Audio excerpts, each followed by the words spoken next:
First, live, local. This is Fox 12 Now.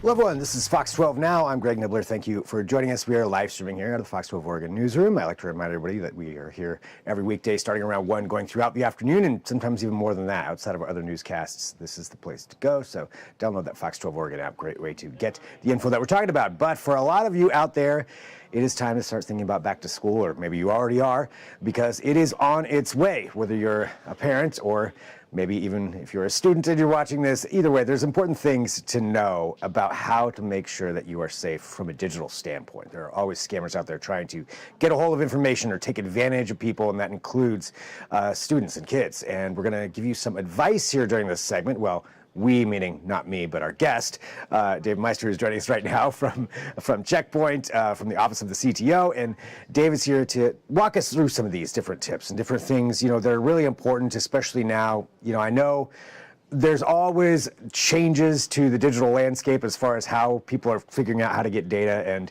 it's important to stay up to date with that. And Dave, thanks for being here with us. And to that extent, what are some of the important things that people should know about this time of year? Well, firstly, Greg, thank you for having me on. There's a number of things that need to be considered at this time of year. Obviously, there is a lot of excitement with everybody going back to school. Everybody's had, hopefully, a very enjoyable summer. And with kids going into new grades, maybe going into a new school or starting school for the first time, it's very easy to want to post photos up and tag the school in the photo or take a photo in front of the schools. But what people need to keep in mind is that all of that information is now available on the web. And there's a big risk not only to yourself, but to your children and even to the school about putting some of that information out there, because people are able to use that from a social engineering point of view, to understand from a physical risk point of view where your kids are going to school. And so starting off in this new school year, it's something that all parents should be thinking about is, do I want that information publicly available? Yeah, and putting that out there, when somebody does make that publicly available and some of that info, what are some of the big risks that they should be concerned with that scammers or bad actors could take advantage of? There's a number of ones and a number of risks that come up, and probably the two in this specific scenario that parents need to be mindful of is the first one is social engineering. If I'm a malicious actor and I want to try and get access to your bank accounts, get access to your email, get access to your personal information, one of the ways that I'm going to approach that is to try and find out as much information as I can to try and get access to your information. And so going onto your Instagram, onto your Facebook, following you on TikTok, those types of things where you're presenting information through to these malicious actors, maybe unintentionally, that's a really easy way to start to build up a profile on somebody. The second thing to be mindful of is what we start to see is this crossover between digital risk and physical risk. And so if you're putting out some of this information, you're actually starting to put yourself and your children at risk, because if somebody does want to do harm, they're going to be able to know where you are, particularly if you're utilizing some of the features in Instagram or on Facebook where you can actually be geolocated where the photo was taken. And to that geolocation aspect, I know I've seen certainly some articles coming out recently about how Instagram can, with geolocation and people knowing where you are at any moment, that this is information that could be out there. Could you maybe walk us through exactly what's happening there and what people can do to protect themselves? Absolutely. So Instagram recently released a feature where you can now geolocate yourself on a photo, meaning that when you take a photo, people can start to see where that is.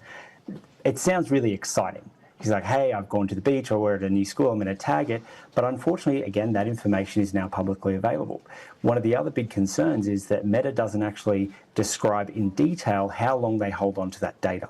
And so there's a big risk that people are now facing, because yes, it is exciting, but if you start to think about the fact that you're now putting it out into the public domain and Meta's starting to hold some of this information about where your children are going to school or where you're holidaying or where your house is, that again gives risk from a digital landscape point of view with social engineering, but also a physical point of view. And how is it that you go ahead and remove that possibility, or is that something that's just not automatically turned on? Or I guess, what do you do there to make sure that that's not happening? So it's not automatically turned on, which is a good thing. But if you do have it turned on, it's very simple to go in and turn it off. from within the Instagram application. But one of the other things you can do is you can control from your phone which applications can actually geolocate you. So you have an opportunity to go in and say, yes, you can track me whenever the application's open or only when I've got it open, or you can say, no, never track me or ask me when you want to track me. For myself, that's always the route that I go down. I always try and rely on the path that's going to give the least amount of access to the applications, and it's what I'll recommend to people as well. If you do want to sometimes share your location, share it sometimes, don't leave it on by default. And I would imagine that's pretty important for parents of students, people with children, especially if they have the Instagram accounts, to make sure that they're not turning that on.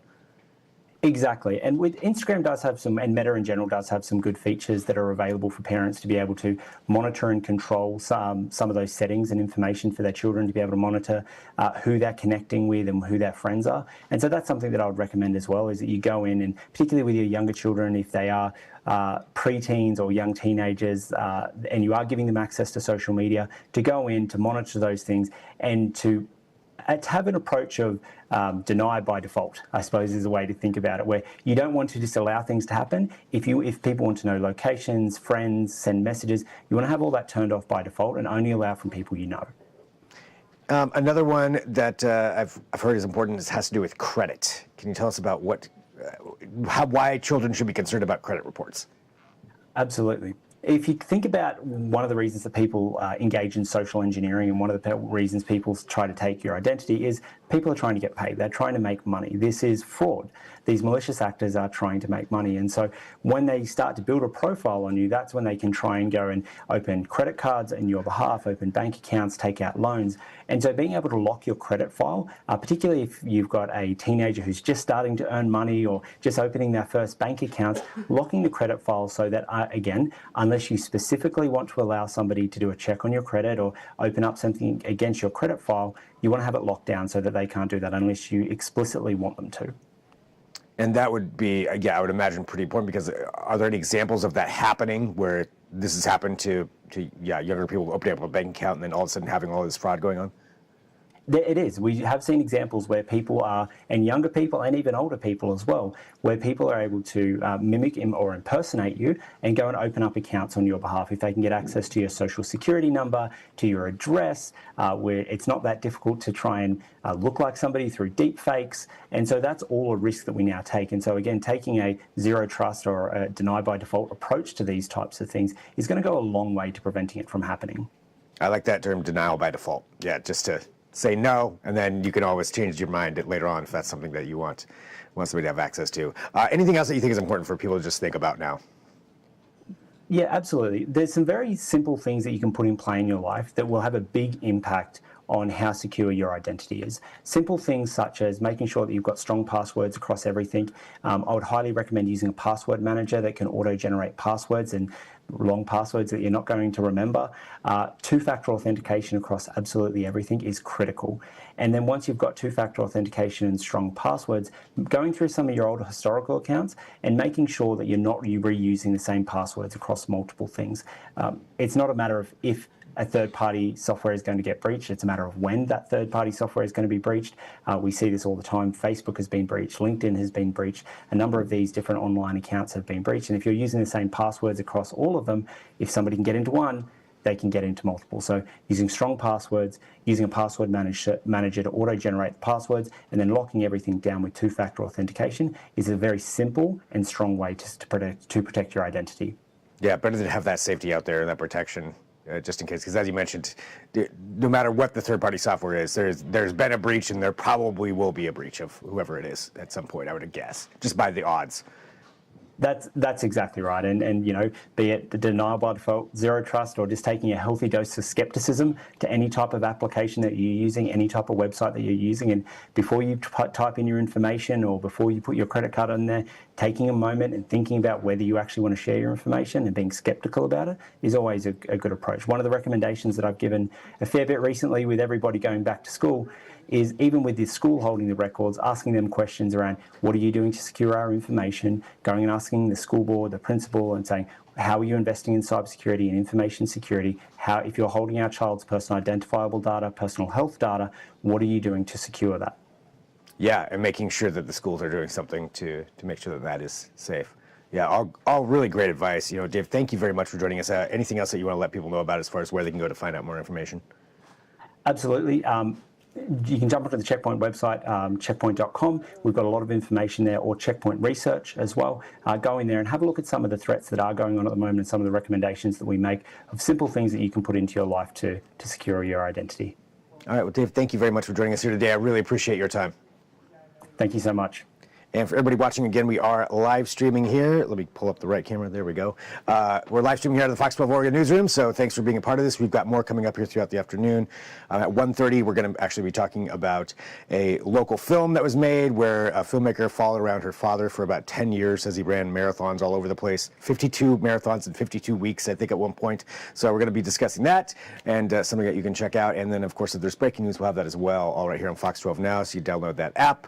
You can watch us live after the fact. Feel free to share these segments, especially something like this. If you have a student going in, or you know somebody who has a student or a child who's going to be going back to school, you know, digital safety is important all the time, but now's a good time to remind yourself of all that. But that's it for right now. I'll talk to you soon. We'll take a break. I'm Greg Nibbler.